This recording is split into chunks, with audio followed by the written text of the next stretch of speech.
Hi, fifth grade. Hope you guys are um, doing well. This is going to be one of our last few lessons in our math unit for Unit 1. And today we're going to be looking at volume explorations. So currently you already know two different strategies for finding volume. Today you're going to be looking more into volume and how to find volume of objects that aren't necessarily complete squares or complete prisms. So before we get started, please make sure you have a notebook, your math journal, pencil, calculator. Make sure your camera is on, your microphone is muted, and that you are in a quiet working space. So as I had mentioned, we're going to find volumes of figures composed of rectangular prisms. Notice how there's a plural here, so more than one prism is going to be together on a shape. And we're going to solve real world problems involving volume. So before we get started, let's go ahead and do our mental math and fluency. So on your whiteboard, number your whiteboard 1 through 9. We're going to kind of change this activity just slightly. So in class, we would do like a thumbs up or thumbs down for these questions. But since we're not together in the classroom and we're not doing this live, what I'd like you to do instead is on your slates, write up for yes or down for no. Okay, so the way that this works, I'll show you kind of an example for number 1. So is the value of the expression greater than 27 times 10? So you have to look at the 3 different options there. And for each expression, you have to decide, is it larger than 27 times 10? You will notice that 27 times 10 appears in all of the expressions. So use that to help you figure out if the expression would be greater than or not greater than 27 times 10. So I'll give you a hint on the first one. We'll do that one together. So 27 times 10, and then if whatever that is, I don't really need to necessarily solve it.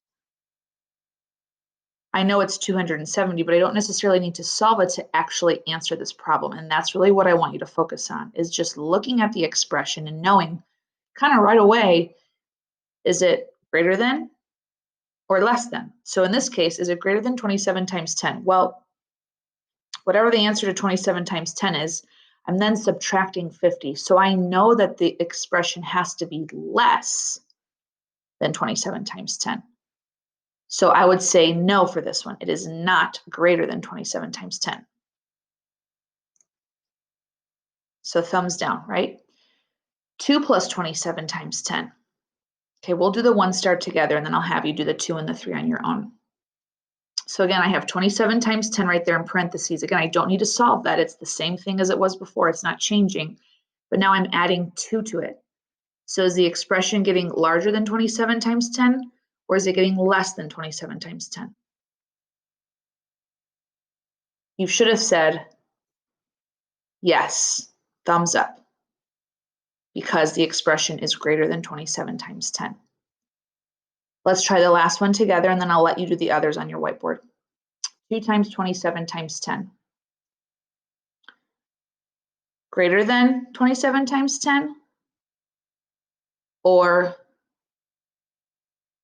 no, less than 27 times 10.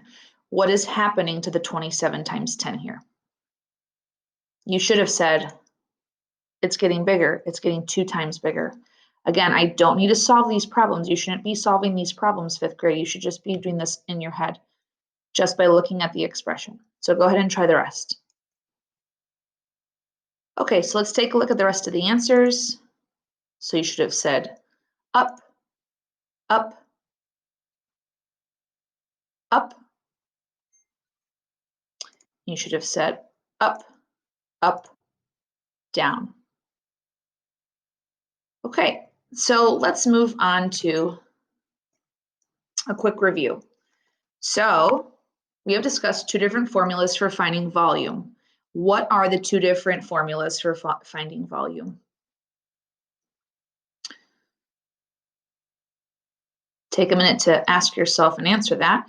You should have said length times width times height, or capital B times H. And remember, capital B means the area of the base. So whatever one layer is of your prism, that is the area of the base. Another way to calculate the area of the base is length times width. Okay, so these two are the same formula. They're just written a little bit differently. So which formula makes sense to use for figure A and for figure B? So here's figure A. The bottom says 8 units squared, the height says 5 units. Which formula makes more sense to use for this problem? And what would the answer be? You should have said the second formula works better because they give you the area of the base. 8 is the area of the base, and the height is 5, and when you multiply those together, you get 40 units cubed. What about figure B? What formula makes more sense? Pause the video and ask yourself that question. You should have said length times width times height because you have your length, your width, and your height. When you multiply those three together, you would get, oopsies, you can't see because I'm covering it, you would get 36 units cubed. Okay, so on your whiteboards, I want you to go ahead and try this. You have a suitcase that's 14 inches long, 8 inches wide, and 20 inches tall. What is the volume of the suitcase? You may use a calculator. Be ready to explain your answer. Don't forget your units. So the volume of the suitcase would be 2,240 cubic inches, and you can write it either way, cubic inches or inches cubed. And also one thing to know is if you lay the suitcase on its side, does it still have the same volume? Yes, it does. No matter which way you move that suitcase, nothing is changing about the dimensions. It will always have the same volume. So that means I could multiply 14 by 8 by 20 and get the right answer. And I could multiply 8 by 20 by 14 and still get the same answer. So no matter which way you multiply those numbers, your volume will still be the same.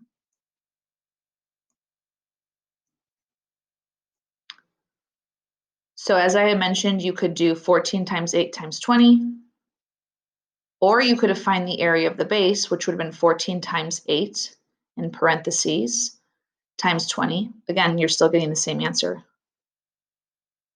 So why would you want to know the volume of your suitcase? Why would that be important if we connect that to the real world? To figure how much you can pack, to make sure it meets size requirements on airlines, etc. When you do go to the airport, they do make sure that it weighs a certain amount, so you need to make sure that your volume is within that. So this rectangular prism is a model of the suitcase, and a suitcase is basically a rectangular prism. And so this is here to kind of help you see that no matter which way I move my prism, so if I look here carefully, all the dimensions are the same. 8 by 14 by 20, 8 by 20 by 14, so 20 and 14 are flipped here. And 14's flipped here, 20 and 8, these are all over different right here, but they're all the same numbers. And so no matter which way you multiply the numbers, you will still get 2,240 inches cubed. So that's what this image is showing you. No matter which way the suitcase is lying, the volume will still be the same. So today we're going to be looking at shapes that resemble like suitcases or instrument cases, which we can use to find volume because they're just like a prism. So how would you find the volume of the figure at the right? So we're looking at a guitar case and we turned it into more of a prism. So I'm move myself over here. How would I figure out the volume of this guitar case on the right? So what I could do is I could take this guitar case and split it into two because there's two prisms connected here, right? And if I know how to find the volume of one prism, then I certainly know how to find the volume of the second prism. So on this prism, I would do 15 times 5 times 20.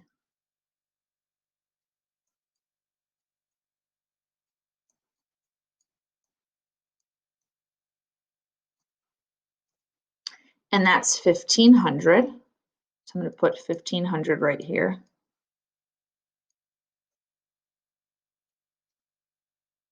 And then I need to do the same thing for my other prism, and I'll use a different color for this one.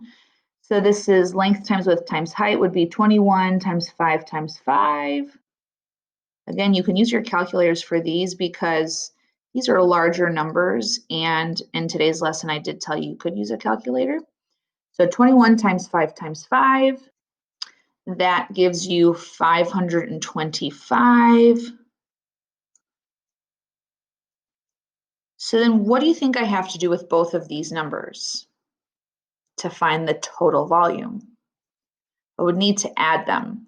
So 1,500 plus 525 would be 2,025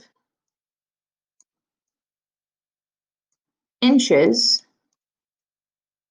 cubed. Okay, don't forget that volume is measured in cubic inches, or cubic units rather. So again, just to summarize here, if I have a prism that has two prisms together, I can split them in half and find the volume of each of them and then add them together. So on the next slide, there's going to be one for you to try on your own. So make sure your dry erase board is clean and your calculator is ready for you on the next problem. Okay, so try this one on your own. This looks like a tuba case or a baritone case, so another instrument. So use your whiteboards and a calculator to, oh, it says baritone case, to figure out the volume of this prism. So when you look here, you will see here's a little prism here, here's a little prism here, and here's a big prism here. So to help you get started, I will show you probably where it would make most sense to cut your prisms. And you have all your dimensions that you will need right there. So go ahead and try that and use a calculator. It might help if you want. Here's a little tip. So what you could do to help keep your notes organized is I like to label each prism a letter. So that could be prism A. This could be prism B. And this could be prism C. And then when you do your work on your slate, you can say that the volume for prism A is, the volume for prism B is, the volume for prism C is, and then add all of those up. So go ahead and try that on your own. So you should have gotten 3,563 inches cubed for this prism. So for prism A, I would do 23 times 7 times 16. For prism B, I would do 5 times 7 times 9. And for prism C, I would do 8 times 14 times 6. Sometimes fifth graders make the mistake and they just multiply all these numbers together. That is not correct, and that is not the way you would find the volume of this baritone case. So down here at the bottom, you'll see my number sentence for all the different prisms that I had mentioned. And again, I just put them in parentheses to show that each of those is coming from a different prism. Okay? So now that you've finished learning how to find the volume for rectangular prisms that have similar shape resemblance to instrument cases, I want you to come back to your teacher to find out what you need to do next. You will probably be going to your teacher station or finding out what is on your must do, may do list. So either go right into your station or head back to your class so that your teacher can give you your next set of directions.